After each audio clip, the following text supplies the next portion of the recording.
Hey guys, this is Pablo with Meditation Amsterdam. In today's video, I want to talk about the notion of outgrowing our emotional needs. And now in the face of it, this may sound a little bit strange because the mainstream will tell us that our task is to make sure that we, quote unquote, get our emotional needs met. Right, so whenever we are, especially in romantic relationships, which this topic of emotions comes up quite a lot, we'd be looking for a partner that meets our emotional needs. That sounds like the most wholesome thing that one can do. And I would argue, I would even go as far as to argue that so long as those emotional needs are there, that we don't need to pander to them, but we definitely need to honor them. You can't skip stages in this whole topic of self-cultivation. So if you have an emotional need, you need to acknowledge that this is the case. Right? You don't want to go out there pretending that you are Mr. or Mrs. I don't need anybody, or I can be with a partner that is cold and dismissive because my emotional needs are not the be all and end all, and I'm trying to be spiritual. That would be a misunderstanding of what's being said here. If the need is there, it's there, and for your own peace of mind and your own mental emotional health, you may as well try to meet it. However, I think there is something to be said about going further than what the mainstream would preach as the way to go about things, or the ultimate objective. And that is because our emotional needs are a form of self-protection and self-soothing. And even though they are a very valid part of the human experience, they are also a rather infantile stage of the mind, right? So a child needs to have its emotional needs met. There's no question about it whatsoever. An adult needs to recognize and be indeed effective at meeting his or her emotional needs. But if we add Homo sapiens, we add on top of that Homo spiritus, right? The latest development according to David Hawking in Human Evolution, then Homo spiritus is not trying to meet its emotional needs. It is trying to, he or she is trying to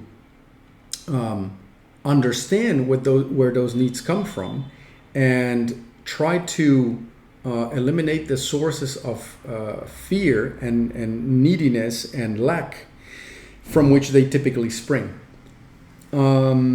It is not fair in general to burden others with our emotional needs. It leads to forms of manipulation and to the creation of expectations of how others should behave in order for our needs to be met. Now, once again, on the practical side of things, we don't want to simply throw the baby out with the bathwater and say that, you know what, I can be completely on my own, or it doesn't matter who I hang out with and if they're dismissive towards me or whatever, because those needs are not valid. It's more about the internal alchemical process that we want to go through, so that we are completely at peace and fulfilled from the inside out, without having to go with an empty cup to the world to meet our emotional needs. Part of the reason for this is we're going to find that those needs are met in exchange for goods and services and being useful, actually, right? It is one of the reasons that we dislike and sometimes even hate our shortcomings. We hate our shortcomings because they make it less likely for us to gather validation and gratification from the environment. And so we enter into this very contentious relationship with ourselves, trying to somehow eliminate or minimize or sort of feature our shortcomings so that our emotional needs can still be met. What we want to do instead is we want to turn our attention inward into our own psyche and our own somatics and go, okay, I seem to have an emotional need here. And that need is the need to be heard, for example, right? Now, let's take that one. It sounds like a very reasonable demand. I have the need to be heard in this relationship, right? I want to be listened to. I want to feel like I'm significant, like my words matter, like my opinions are, worth discussing or grappling with or whatever. And let's then go one step further and go, well, how does it feel when someone is not meeting those needs? Maybe they're texting in the middle of a conversation. Maybe their attention is darting all over the place. Maybe they're yawning while we talk. I've had all these things happen to me, by the way, because being listened to is one of my little one of my little go-to this won't stand type of situations. So when all these things are happening, there's a trigger being set off. And whilst we don't need to necessarily put up with the situation, at the same time, we want to go a little bit deeper and go, well, what does that feel like? Well, it feels like I'm being dismissed. It feels like I don't matter. Like my voice is being sort of drowned, or it's being minimized, it's being dismissed. I feel ignored.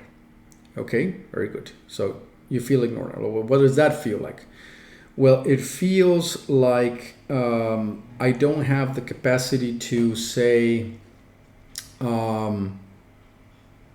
be relevant in the face of the other, right? So I've been rendered irrelevant. The fact that I'm not being listened to means I don't matter.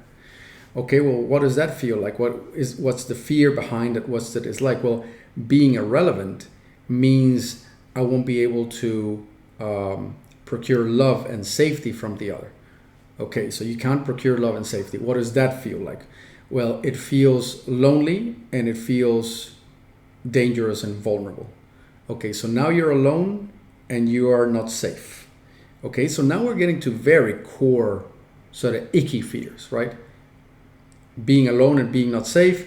Let's bundle those together, because not safe is essentially about dying, and being alone is essentially about the lack of love. So what I'm really afraid of is to die alone, to die in surrounded by a lack of love, right? To have this lack of love be permanent and to follow me to my death, and I will die alone and completely irrelevant. I'm gonna make a sidestep here, just a funny kind of story. One of my mind's funny fears is to be killed by a child soldier in Africa. And the reason for that, just based on movies and stuff like that, is that the child soldier would kill me the way we kill an ant. He would just fire a bullet, wouldn't even look me in the eye. It would turn his head and continue doing whatever it's doing, maybe sipping on a soda or smoking a cigarette or whatever. And my death would mean nothing. So it's the meaningless of it that really matters to the ego, right? My ego would like to have my death be an assassination as opposed to a sort of pedestrian little bullet being fired, which is it's just really funny to put it out there. But it just comes to show, right? It's about significance. And if we go back to the example of dying alone, okay, so I'm afraid of dying alone and not feeling love.